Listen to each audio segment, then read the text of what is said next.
through no effort of his own, land him upon safe and welcoming shores.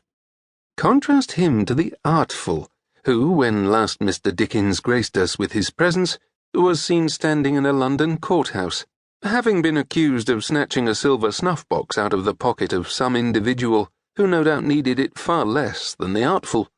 Indeed, it should be noted that so formidable an individual was Dodger that the circumstances of his being apprehended by the authorities was not even witnessed by the reader of Master Twist's adventures. Instead, they were described in tragic detail by Master Charlie Bates, or as he was frequently referred to with equal tragedy, Master Bates.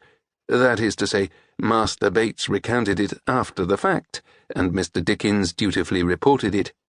Faced with a pompous judge, the Artful Dodger disdained to defend himself or his actions, loudly declaring that this was not the shop for justice, and that his lawyer would certainly attend to the scoundrels inconveniencing the Artful directly if he were not currently breakfasting with the Vice President of the House of Commons. It was a performance of sheerest bravado that would have made lesser men leap to their feet and applaud, as opposed to the greater men, who merely scowled and declared that the formidable Artful was to be transported forthwith to the untamed and thoroughly criminal continent of Australia. Imagine, if you will, Oliver Twist in the same predicament. There is little doubt that his defence would have been to fall to his knees, sobbing and lamenting his lot in life, a performance that would unquestionably have united lesser and greater men to shunt the little whiner off the English Isles and into the Atlantic as expeditiously as possible, conceivably without benefit of boat. Indeed, if pictures are worth 1,000 words, and admittedly we have already consumed nearly 900 words, then one need think beyond the classic renderings of the two gentlemen in question. Conjure Oliver Twist in your mind, and you will doubtless envision him looking upward in a pathetic, supplicating manner, holding up his empty bowl of gruel and uttering the immortal words, "Please, sir, I want some more," hardly a defiant, brazen challenge to authority. And while Master Twist's defenders will point to this moment as a transformative one, in which the young hero asks for more because he can stomach no further dismissive treatment, I will simply say this: untrue. He asked for seconds because he drew the short straw, taken as a consequence of a bully in the workhouse demanding that someone bring him a second helping, lest the starved older boy wind up consuming his bunkmate, and the boys took this threat seriously.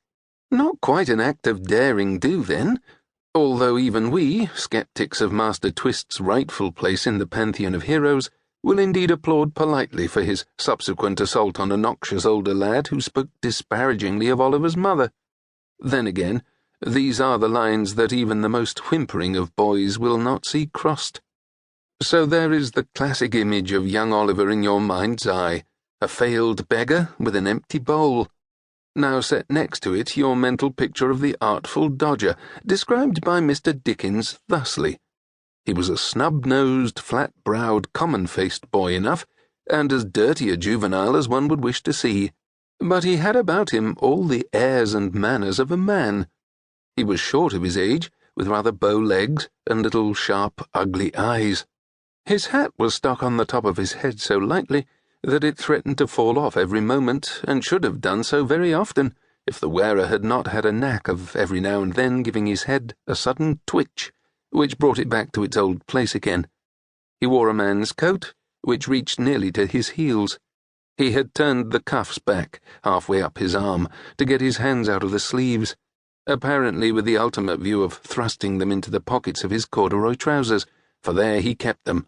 He was, altogether, as roistering and swaggering a young gentleman as ever stood 4 feet 6 or something less in his bluchers. Two questions immediately come to mind.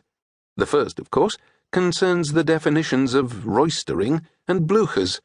The former means blustering, and the latter are half boots, typically of leather, so that puzzle is easily attended to.